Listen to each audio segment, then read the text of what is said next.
Fala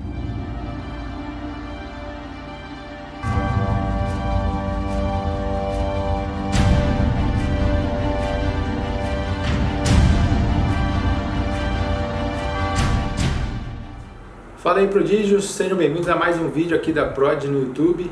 E hoje eu vou falar sobre uma comparação de duas empresas que vocês já conhecem muito bem aí, que é a Marvel e a DC. Já parou para pensar que existe uma diferença do jeito que a DC constrói os personagens e do jeito que a Marvel constrói? Talvez você já tenha reparado, talvez não, mas eu vou tentar dar uma explicada um pouquinho para vocês do que eu estou querendo dizer. Se você for parar para ver, a Marvel consegue emplacar mais personagens no nosso conhecimento do que a DC. Não estou falando de qualidade de personagens, então eu digo em número. Então a Marvel ela consegue fazer a gente conhecer mais personagens dela do que a DC. Eu digo isso não para o especialista, o cara que lê quadrinhos de sempre e tal. Eu digo isso para o público geral. Muita gente conhece muitos personagens da Marvel e menos da DC. Por que isso acontece? Se você for parar para ver, existe uma diferença entre a relação que a DC e a Marvel fazem com os seus leitores. O que elas querem passar de mensagem e como elas passam essa mensagem. Na Marvel, muita gente chega a conhecer Demolidor, Punho de Ferro, Luke Cage, claro que tiveram ajuda das séries aí da Netflix, mas isso já mostra também que eles tinham mercado para virarem séries, né? Então assim, além desses, os caras conseguiram fazer séries de Jessica Jones e muitos outros. A gente pega uma gama de X-Men aí, X-Men que não acaba nunca mais, e a galera conhece, certo? Então eles têm esse conhecimento. A DC, se você for perguntar para a galera, o público geral, a maioria se resume a 7, que são os 7 principais da Liga da Justiça, né? Então por que uma consegue emplacar até mesmo o que a gente chama de personagem C em nível, né, de conhecimento, às vezes até de poder, mas por que ela consegue emplacar esses personagens e a DC, na maioria das vezes, fica resumida à Liga da Justiça, os caras principais ali? Isso, como eu falei, vai do jeito que ela conta as histórias e como ela vai contar essas histórias aí. Então eu preparei algumas listinhas e vocês vão ver que existem algumas diferenças em mensagens que esses personagens passam, tá? A gente vai passar um pouco, eu não vou querer aprofundar muito nesse tema de arquétipos, mas existem os 12 arquétipos de Jung lá que vocês podem pesquisar depois e que vão dar uma boa fundamentada no que eu estou falando aqui, tá? Mas enfim, a Marvel ela procura problemas que nós podemos nos espelhar. Então ela põe o personagem que é um herói, um personagem, um vilão, um anti-herói, passando por problemas que você também passa, provavelmente, ou conhece alguém que já passou, ou tem alguma relação mais próxima.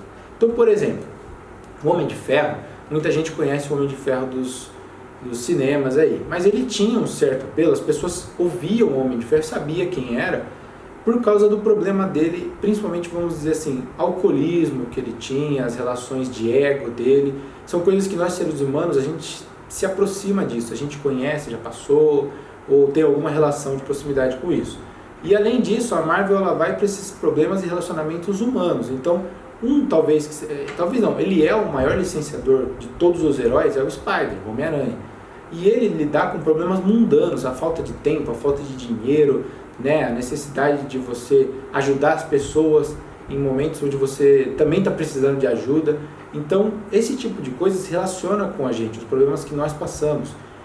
O Demolidor, eles falam até na questão do Demolidor, ele ser um cara católico e ele ter uma besta dentro dele, ele ter o arquétipo do demônio. Então, é a nossa dualidade humana, o yin e yang que a gente tem. Então, ela vai dialogando muito com o ser humano, os problemas que ele tem, como a gente procura resolver isso. E aí vai uma série. Se você for para olhar o X-Men, ele é a conversa com as minorias, porque ele traja, né, ele se veste de mutante para falar sobre o preconceito, sobre a luta, né, por igualdade, não só, por exemplo, se você for parar para olhar, várias causas se encaixam nisso. Então, a causa negra, a causa dos homossexuais, né, LGBTQ+, aí.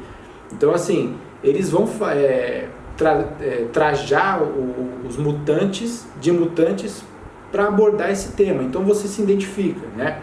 E aí vai um monte de super-heróis e personagens que passam por isso. Na DC, se a gente for olhar, os problemas são um pouco diferentes. Os personagens passam mensagens um pouco diferentes, que não se conectam tanto com as pessoas.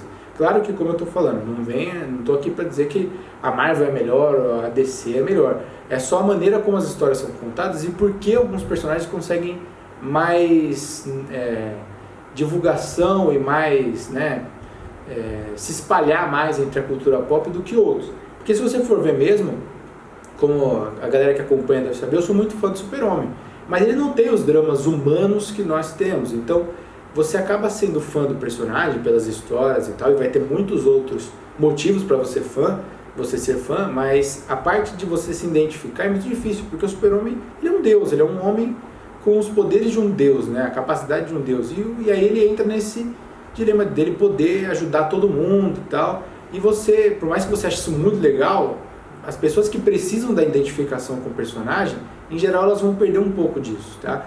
Então até por isso o Batman ele é um dos que ganha um pouquinho mais de espaço nesse momento, porque ele é um dos que é humano, ele não tem nenhum poder, e ele usa os recursos que ele pode, ele passa certa visão de você superar seus medos, encarar seus medos de frente, e isso joga o cara um pouquinho mais pra frente, pra identificação e tal. Tanto que até em outro vídeo a gente já comentou sobre o Batman ser o cara mais lucrativo da DC, né?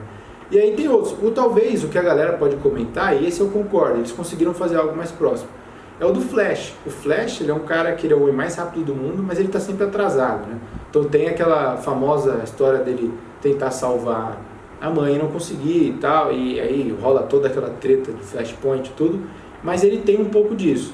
E aí colocaram, claro, na Mulher Maravilha a luta feminista, então até por isso ela está entre os três mais famosos, né? Santa Trindade aí da DC. Então quando você consegue colocar algo mais próximo, você do seu leitor, você faz com que ele se apegue mais. Como eu disse, não é padrão. Eu sou muito fã do Super-Homem e eu não tenho os poderes de um deus, então são outras coisas que me fizeram ser fã desse personagem, tá? E vão existir outros fatores. O cara que é muito fã do Lanterna, apesar dele não ter isso, ele tem todo o roteiro falando sobre esperança, tirar o seu poder da esperança e passar ele por nela e tal. Então vão existir algumas coisas que te trazem mais próximo de um super-herói ou outro. Mas como eu disse lá no começo do vídeo, isso aqui é para explicar o porquê que a Marvel consegue emplacar personagem C, D, às vezes. Vai ter série do Cavaleiro da Lua, que é um personagem que é totalmente, né, outsider aí da Marvel, mas ela consegue porque ela traz esses relacionamentos humanos, esses problemas que a gente está acostumado a passar, né? Então ela consegue fazer isso de forma natural e você se empolga, se identifica com o personagem, né? Algo que a gente vê pouco na DC, mas como eu disse, não é demérito nenhum. E aí, por último, o último ponto que eu queria destacar é o ambiente onde eles são colocados. Na Marvel, basicamente todo mundo é colocado em centros urbanos, então nas cidades, com cenários que você talvez esteja mais acostumado, e na DC isso acontece menos, no sentido, deixa eu explicar um pouquinho melhor. Mesmo se você for falar assim, mas tem os X-Men na cidade, mas eles voam, os caras estão, né, voando por aí, o Homem-Aranha solta teia, tá em cima dos prédios e tal. Beleza, isso é verdade. Só que se você for parar, o único que está junto com essa galera aí, na DC, é o Batman, que ele tem uma certa locomoção pelo cenário e tal. O resto, eles são mais... Por exemplo, quando o Flash está em alta velocidade, você não consegue ver cenário, né? Então assim, ou a Mulher Maravilha, ela já é um pouquinho mais diferente, ela também não está tanto em cidade. O Batman, ele talvez seja o único de fato que o núcleo dele é urbano, é Gotham, e ele está numa cidade. Novamente, por isso ele é o cara que mais vende. A Marvel não, colocou Homem-Aranha, Homem de Ferro, Luke Cage, Punho de Ferro, essa galera do nicho mais C e D aí da Marvel, é tudo urbano. E os As também, eles colocam, como eu falei, Homem de Ferro e Homem-Aranha estão lá, no meio da cidade. Isso faz com que, novamente, além dos problemas humanos e de relações que você tem, o cenário também influencia em você se ver naquela história e empatizar, certo? Deu para entender mais ou menos? Tomara que tenha dado aí para entender a ideia da gente aqui. Novamente, a gente deixa sempre para vocês que quiserem acompanhar, quem não conhece a gente, as redes sociais, no Instagram, o @prod_comics, no Facebook é o Prod Studios, e o nosso site é o www.prodstudios.com.br, beleza? Segue a gente lá, acompanha, se inscreve aqui no canal, dá uma força aí, ativa o sininho para não perder nenhum vídeo novo aí. E muito obrigado aí, galera, todo mundo que assistiu. Até a próxima.